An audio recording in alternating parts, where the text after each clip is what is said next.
بسم الله الرحمن الرحيم نحمده ونصلي على رسوله الكريم أما بعد بسم الله الرحمن الرحيم باب كيف كان بدء الوحي إلى رسول الله صلى الله عليه وسلم وقول الله عز وجل إنا أوحينا إليك كما أوحينا إلى نوح والنبيين من بعده. Par la grâce d'Allah, nous nous retrouvons aujourd'hui pour continuer la lecture de ce livre,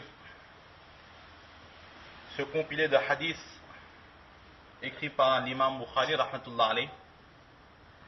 Nous avions déjà vu la biographie, nous avions déjà parlé un peu sur ce livre du Bukhari Sharif. La dernière fois, nous avions débuté les Bismillahir Rahmanir Rahim.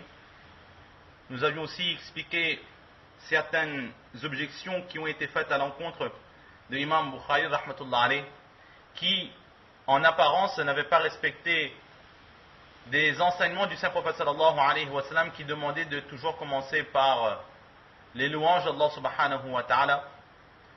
La réponse à ces objections avait déjà aussi été donnée. Nous avions aussi un peu étudié le mot Bismillahir Rahmanir Rahim. Aujourd'hui, nous allons regarder un peu le premier titre qu'a mis en place l'imam Bukhari rahmatullah alayh.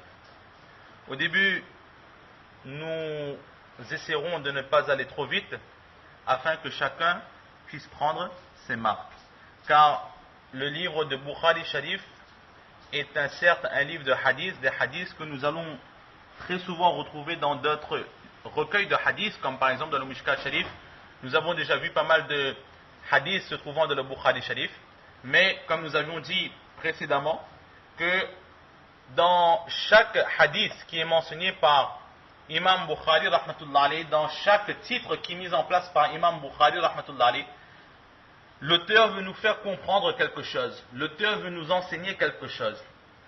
On pourrait dire que l'enseignement de Imam Bukhari rahmatullah alayh se trouve dans ces titres. À chaque fois qu'il mettra en place un titre, il voudra nous enseigner quelque chose. Et ensuite, pour appuyer son enseignement, comme preuve, comme dalil, pour prouver que ce qu'il dit ne vient pas de lui-même, mais ce qu'il a dit n'est rien d'autre que l'enseignement d'Allah subhanahu wa ta'ala par l'intermédiaire du Saint-Prophète sallallahu alayhi wa sallam, il va amener des hadiths. Il va citer des hadiths, et chacun des hadiths qui seront mentionnés par Imam Bukhari rahmatullah alayh seront de sources authentiques. Alors nous avons ici le premier titre, on va dire la première leçon, qui est mise en place par Imam Bukhari rahmatullah alayh. C'est Babun, premier titre, Kayfa kana bad'ul wahyi ila rasulillahi sallallahu alayhi wa sallam. Comment fut les premières révélations sur le Saint-Prophète sallallahu alayhi wa sallam. Et wa qawlullahi azza wa jal, la parole d'Allah subhanahu wa ta'ala, inna awhayna ilayka, très certainement nous avons fait descendre les révélations sur toi, kama awhayna ila nuhi wa nabiyyin min ba'di, de la même façon que sur Hazrat Nuh alayhi salatu wa salam, nous avions fait descendre des révélations, tout comme nous avions fait descendre des révélations sur les prophètes, les envoyés qui ont suivi Hazrat Nuh alayhi salatu wassalam. Là est donc le premier titre de Imam Bukhari rahmatullah alayh. Dans ce livre, avant d'étudier les hadiths, la première chose que nous essaierons à chaque fois de faire, je dis bien nous essaierons, car il est parfois très très difficile de comprendre, d'expliquer les titres qu'a mis en place l'imam Bukhari rahmatullah alayh. Nos anciens, nos akabid, à ceux qui Allah subhanahu wa ta'ala a accordé la science des hadiths, la science de la religion, la compréhension de l'enseignement du Saint-Prophète sallallahu alayhi wa sallam, ces choisis d'Allah ont expliqué ce que l'imam Bukhari rahmatullah alayh lui-même il a voulu dire dans plusieurs recueils. Mais nous, à notre échelle faible que nous sommes, nous essaierons tout simplement d'essayer de comprendre ce que nos anciens nous ont donné comme explication de l'enseignement de l'imam Bukhari, rahmatullah alayhi. Donc, ici, comme le titre le rappelle lui-même, dans ce premier chapitre, nous allons parler des révélations, le wahi. Il faut savoir que le wahi, la révélation, n'est pas quelque chose de simplé. La révélation est quelque chose de très important. Dans l'islam, la révélation, le wahi, tient une place très importante et c'est un wahi, la révélation, est quelque chose qui n'a été accordé à toutes les créatures. C'est quelque chose, c'est un cadeau qu'Allah subhanahu wa ta'ala a gratifié à ses élus, à ses choisis, à ses prophètes. Il faut savoir qu'avant l'être humain, Allah subhanahu wa ta'ala, il avait proposé cette révélation aux autres créatures. Mais chacune des créatures a refusé. Pourquoi? Par crainte de ce que Allah subhanahu wa ta'ala avait réuni comme science, comme connaissance, comme commandement dans ces révélations. Ils avaient peur de ne pouvoir mettre en pratique les ordres d'Allah subhanahu wa ta'ala. Par la prestance des révélations, le wahi, chacune des créatures a refusé. Dans le Coran, Allah subhanahu wa ta'ala, il dit Inna aradna al-amanata ala as-samawati wal-ardi wal-jibal fa'abayna an yahmilnaha wa ashfaqna minha wa hamalaha al-insan. Qu'Allah subhanahu wa ta'ala, il a présenté les révélations, le wahi, comme un dépôt. À qui? Aux cieux, aux montagnes et aux autres créatures, mais chacune d'entre elles a refusé de prendre ce dépôt par crainte. Mais l'être humain, lui, il a accepté de prendre ce dépôt qui est le wahi, qui contient les commandements d'Allah subhanahu wa ta'ala. L'être humain, il a accepté cela. Et c'est un très grand cadeau qu'Allah subhanahu wa ta'ala nous a accordé. Pourquoi? Parce que le wahi, en lui-même, c'est une révélation. Mais révélation venant de qui? Révélation venant du créateur de tout cet univers, de toute la création, Allah subhanahu wa ta'ala. Et le wahi, que ce soit le Coran ou que ce soit les hadiths, ce sont les ordres, les commandements, et pour le Coran, la parole même d'Allah subhanahu wa ta'ala. Lorsque l'être humain il a accepté de prendre le Coran, cela veut dire que l'être humain il a accepté de garder en lui la parole de son créateur, la parole d'Allah subhanahu wa ta'ala. Il faut savoir que la parole du créateur, elle est la meilleure des paroles. Il n'y a pas d'autre parole pouvant égaler la parole d'Allah subhanahu wa ta'ala. Aussi, le wahi est une sorte de lien, de chaîne. Allah subhanahu wa ta'ala, il est unique. Il dit dans le Coran, Qul huwa Allahu ahad. Dit qu'Allah subhanahu wa ta'ala, il est un. Allah n'a pas d'égal et Allah ne dépend de personne. Mais au contraire, sa créature, l'être humain, il a besoin d'Allah subhanahu wa ta'ala. L'être humain est dépendant d'Allah subhanahu wa ta'ala. Sans Allah, nous ne pouvons rien. Nous nourrir, cela ne vient que de la part d'Allah subhanahu wa ta'ala. وَمَا مِن دَابَّةٍ فِي الْأَرْضِ إِلَّا عَلَى اللَّهِ رِزْقُهَا وَيَعْلَمُ مُسْتَقَرَّهَا وَمُسْتَوْدَعَهَا. Que de ce verset, Allah subhanahu wa ta'ala, il dit que chaque créature, sa subsistance est dans le commandement d'Allah subhanahu wa ta'ala. Allah a déjà fixé la subsistance de chacun. La guérison, la maladie ne viennent que de la part d'Allah subhanahu wa ta'ala. La vie et la mort ne sont que les ordres d'Allah subhanahu wa ta'ala. Toute notre existence dépend entièrement de la volonté d'Allah subhanahu wa ta'ala.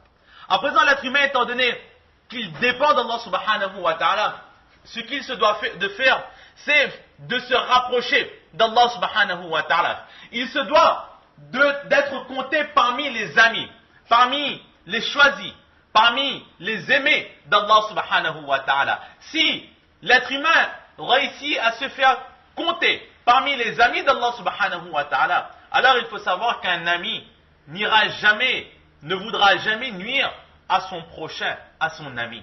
Alors si nous pouvons devenir l'ami d'Allah subhanahu wa ta'ala, notre vie ici-bas, notre vie dans la tombe et notre vie dans l'au-delà ne sera que réussite. Mais si au contraire, nous nous mettons Allah subhanahu wa ta'ala à dos, nous mécontentons Allah subhanahu wa ta'ala, étant donné que nous dépendons d'Allah subhanahu wa ta'ala, là ce sera de la part d'Allah les punitions, les difficultés. Alors l'être humain, la logique même veut que chacun d'entre nous choisissons Allah subhanahu wa ta'ala comme ami. Cependant, pour qu'il y ait une amitié se crée entre deux êtres, il faut un minimum de similitude. Il faut entre ces deux êtres qu'il y ait de l'affinité, une certaine ressemblance, certains points communs, grâce auxquels ces deux pourront partager ce qui les attire et ce qui les aime. Mais si nous regardons avec attention, nous voyons que entre Allah subhanahu wa ta'ala, qui est l'être suprême, qui est pur de tout défaut, qui détient toutes les forces, toutes les capacités, tous les pouvoirs, Allah qui est un, qui nous a créés, et nous, êtres humains que nous sommes, remplis d'impuretés, remplis de faiblesses, de défauts, dépendants à 100% de son créateur, il n'y a aucun lien. Au contraire, ce sont deux contraires. Allah subhanahu wa ta'ala, c'est l'excellence, et la créature, c'est la dépendance, c'est la faiblesse. En apparence, il n'y a aucun lien. Et l'être humain, pour réussir, il se doit de devenir l'ami d'Allah subhanahu wa ta'ala.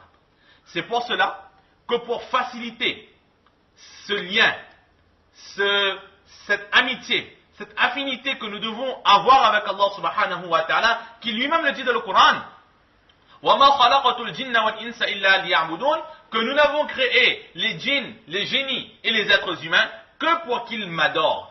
Et le but d'adorer c'est quoi? لِيَعْرِفُونَ, que ces créatures puissent reconnaître Allah subhanahu wa ta'ala, puissent devenir les amis d'Allah subhanahu wa ta'ala. Maintenant, pour atteindre cet être qui ne nous ressemble en aucun point, Allah subhanahu wa ta'ala, il a créé un lien. Et ce lien qui va nous lier à Allah subhanahu wa ta'ala, ce sera les révélations, les wahi. Pourquoi? Parce que par l'intermédiaire de ces révélations, Allah subhanahu wa ta'ala, il va nous enseigner, il va nous apprendre, il va nous montrer ce qu'Allah subhanahu wa ta'ala lui-même, il aime et ce qu'il n'aime pas. Et lorsqu'une personne a les révélations sur lui, lorsqu'une personne met en pratique les révélations, lorsqu'une personne a été choisie pour porter en elle les révélations, alors la vie de cette créature, la vie de cet homme, la vie de cette femme, la vie de ce serviteur d'Allah subhanahu wa ta'ala va changer dans son intégralité. Pendant 40 années, une personne vivant à la Mecque était connue sous le nom de Muhammad, fils d'Abdullah. Pendant 40 années de sa vie, il avait toutes les qualités. Il était rempli de bonnes qualités, de bonnes manières. Il était appelé le Amin, la personne en qui on pouvait avoir confiance.